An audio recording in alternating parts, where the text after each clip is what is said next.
Guy Madison, born Robert Ozell Mosley on January 19, 1922, in Kern County, California, rose from humble beginnings to become a Hollywood icon. Raised during the Great Depression, Madison initially pursued a career in agriculture, studying animal husbandry at Bakersfield College. However, his life took a dramatic turn when he enlisted in the U.S. Navy during World War II, where he served as a radio operator in the Pacific. The discipline and humility he developed in the military shaped his on-screen persona, which would later captivate audiences. Madison's discovery in Hollywood came by chance when talent agent Henry Wilson recognized his striking appearance.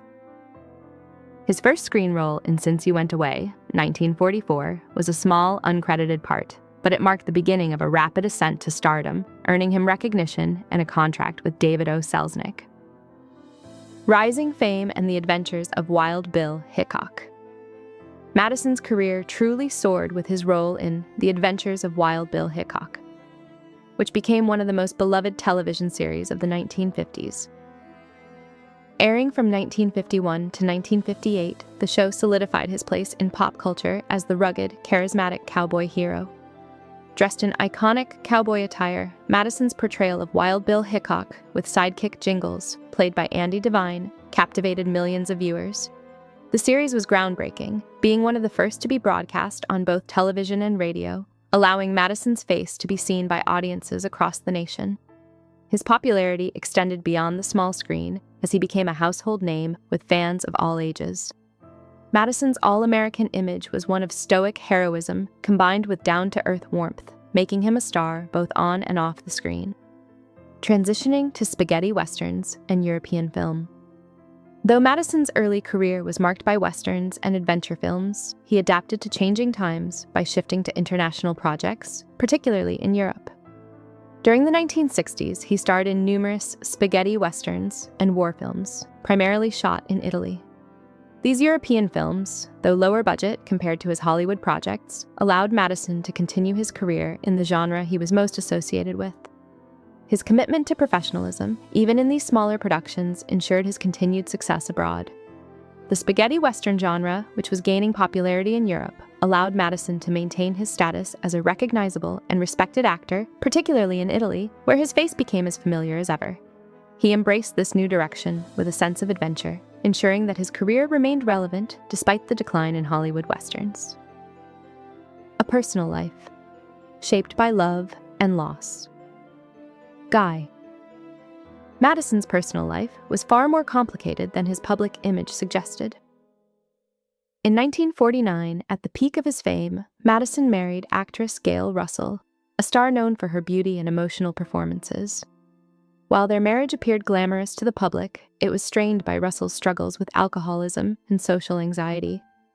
Madison, though supportive, found the emotional turmoil too much to handle, and the couple eventually separated in 1953, finalizing their divorce in 1954. Despite the end of their marriage, Madison remained compassionate toward Russell and her struggles. Shortly after the divorce, Madison remarried actress Sheila Connolly, and they had 3 daughters together. However, the pressures of Hollywood life, combined with Madison's frequent travel, eventually led to their separation in 1960 and their divorce in 1963. Though his relationships were often turbulent, Madison remained an involved father, ensuring that his children were supported through his personal and professional upheavals. Romantic relationships and hidden love in Hollywood.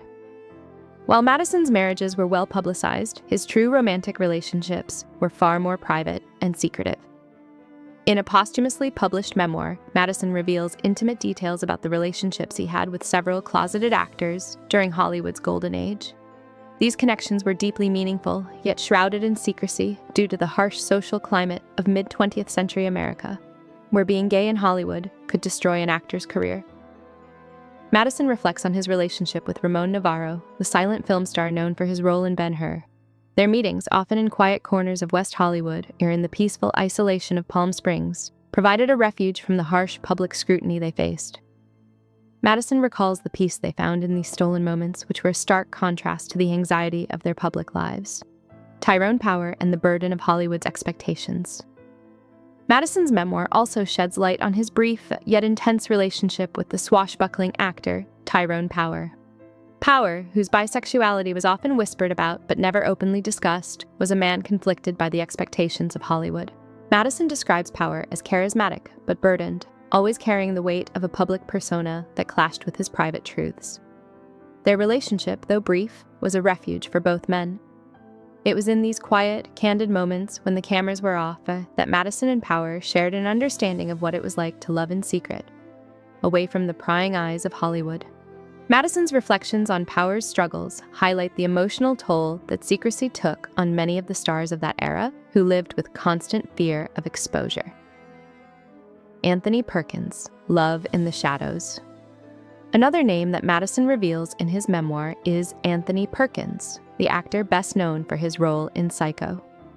Perkins, whose sexual orientation was largely an open secret within Hollywood, shared a fleeting but intense connection with Madison. Madison describes their time together as both exciting and anxiety-filled, as Perkins was always looking over his shoulder, fearful of being discovered. Despite the short duration of their relationship, it was clear that Perkins' vulnerability and the pressure of living in secrecy deeply impacted him. Madison's depiction of their time together is a tender reflection on the emotional complexities of being a closeted actor during a time when any whisper of homosexuality could destroy a career. Their bond, though brief, left a lasting mark on both men. Rock, Hudson, a love both joyful and sorrowful. Perhaps the most poignant and enduring relationship Madison had was with Rock Hudson, the golden boy of Hollywood, whose death from AIDS in 1985 brought issues of homosexuality in Hollywood to the forefront of public discourse. Madison describes his time with Hudson as equal parts joy and sorrow. Hudson, like many others in the industry, had to create a public image that was far removed from his private reality. Their time together was spent in the shadows, stolen weekends in Big Bear, or quiet dinners in Hudson's Canyon hideaway. For Madison, these moments were both a source of joy and heartbreak. Despite the secrecy surrounding their relationship, they found solace in each other's company. A quiet triumph of love and memory. Madison's memoir does not sensationalize his experiences, but instead presents them with dignity and quiet reverence. In revealing these secret relationships, Madison offers a glimpse into a hidden chapter of Hollywood's history, one shaped by fear, longing, and the pursuit of love in a world that refused to acknowledge it. For Madison, these relationships were not just fleeting affairs. They were meaningful connections that provided solace in an unforgiving environment. His reflections on these bonds highlight the resilience of those who loved in secret, carving out happiness in a world that tried to deny them love. In sharing his truth, even posthumously, Madison contributes to the larger effort to honor the lives of LGBTQ+ individuals who shaped and were shaped by Hollywood's golden age. Later years and reflection. In his later years, Madison chose a quieter life, away from the public eye. He settled in Marengo Valley, a serene part of Southern California's high desert, where he could enjoy the tranquility of the outdoors. There, he built a ranch-style home, reflecting his love for nature and his desire for privacy. Madison's final years were not without challenges. He suffered from emphysema, a chronic lung condition which limited his mobility. Yet despite his illness, he remained in contact with friends and colleagues who admired him, not just for his work, but for his quiet dignity. Madison's death on February 6, 1996, marked the end of an era for fans who had admired him for his iconic role as Wild Bill Hickok. A legacy of quiet strength and love, Guy. Madison's legacy is one of quiet strength, resilience, and love. While his public image as the all-American hero may have overshadowed the complexities of his personal life, his memoir offers a rare and honest look into the relationships that defined his journey. Madison's ability to navigate the harsh realities of Hollywood with grace and dignity, while maintaining meaningful connections in secret, speaks to the strength of character required to survive in a world that often denied him the right to love openly. His contributions to Hollywood, both in his performances and in his honest portrayal of hidden love, remain an important part of the industry's history. Through his story, Madison ensures that the lives of many LGBTQ+ individuals who shaped Hollywood's golden age, are no longer forgotten.